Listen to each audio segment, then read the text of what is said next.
Hello বন্ধুরা, কেমন আছো তোমরা? রান্না কাবু কথা কিচেন থেকে চলে আসলাম আজকে আবার একটি রান্নার রেসিপি নিয়ে। আজকে আমি রান্না করব, দেখো, খাসির মাংসের পাতলা একটা হালকা ঝোল। এই জন্য এখানে কিছু খাসির মাংস আমি ধুয়ে রেখেছি, এখানে আলু ভেজে রেখেছি, কয়টা তেজপাতা, লবঙ্গ এবং গোলমরিচ রয়েছে, আর এখানে রয়েছে পেঁয়াজ রসুন বাটা, দুটা গোটা রসুন আমি দেবো, কারণ মাংস দিতে আমি পছন্দ করি।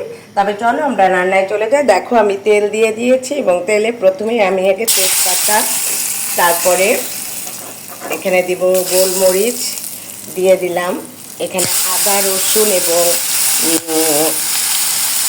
পেঁয়াজ বাটাও দিয়ে দিলাম, দিয়ে এখন দেখো একটু নাড়াচাড়া দিয়ে দিব, দিয়ে এখন আমি এখানে মাংসগুলিকে দিয়ে দিই।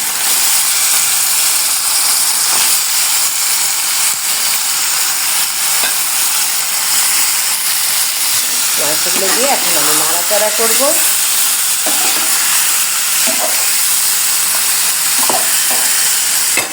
এখন আমি এখানে দিয়ে দিব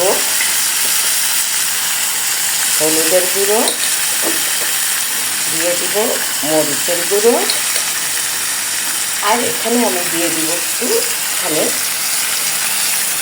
দারচিনি, যেহেতু দেয়নি দারচিনি গুঁড়ো দিয়ে দিব, দারচিনি তোমাদের দেখতে দিচ্ছি, দিয়ে আমি কিছুক্ষণ কষিয়ে নেব এবং পরে আমি দেব মরিচের গুঁড়ো।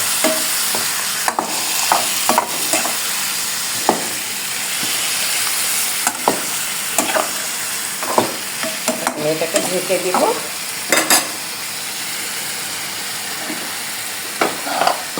কিছুক্ষণ হওয়ার পরে আমি দিয়ে দিব মরিচের গুঁড়ো।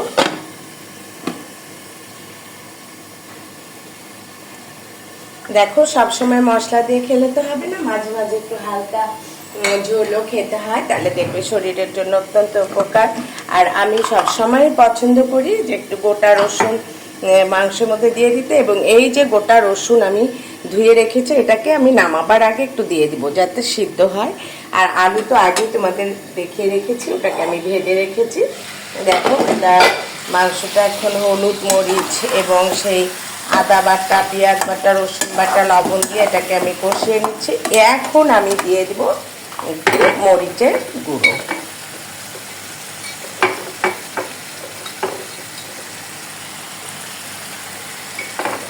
হালকা ঝোল, কিন্তু তেলও কম দিয়েছি।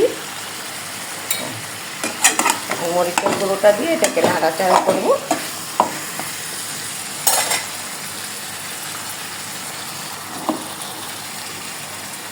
এখন আমি আলুটাও দিয়ে দিব,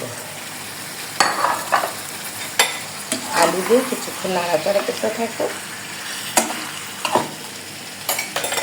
নাড়াচাড়া করে এটাকে আমি ঢেকে দেব। কিছুক্ষণ কষা হয়ে গেলে তারপরে এখানে আমি পানিটা দিয়ে দেব।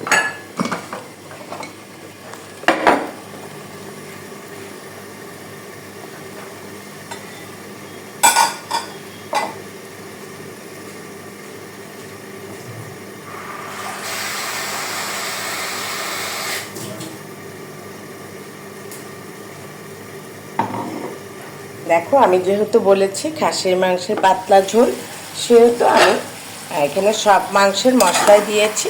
একটু কালার না হলে একটু সুন্দর, যার একটু দেখতেও ভালো হতে হবে, তাই না? দেখতে ভালো না হলে কিন্তু খেতেও ইচ্ছে করে না, তার খেতেও মানে ভালো লাগে না, সেই জন্য একটু দেখতেও ভালো হতে হবে।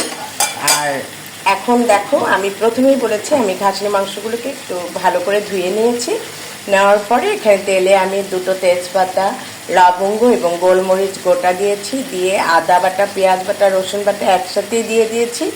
আজকালকার ডিজিটাল যুগ, তাই এত একেবারে রকম সকম করে রান্না করাও মুশকিল। যারা, আমি বারবার বলি, সার্ভিস করে, যারা বাইরে সার্ভিস করে, ঘরে এসে রান্নাও করে, আবার ঘরকন্যার সব দায়িত্ব পালন করে, তাদের পক্ষে আসলে সম্ভব না। তারপরেও যে রান্না একেবারে খারাপ হয় তা না, রান্নাগুলো কেমন হয় তোমরা দেখে নিশ্চয়ই বলবে। আর দেখো বন্ধুরা, কথা বলতে থাকলে কথা বলতেই থাকি। এই দেখো কষা কেমন হয়ে গিয়েছে। এখন আমি পানি ঢেলে দিব। আসলে আমি বলি কেন, যারা ঘরে থাকে তাদের তো প্রচুর সময়, আমরা বাইরেও কাজ করে এসে ঘরে রান্না বান্না করা, সেটাও একটা বড় বিষয়।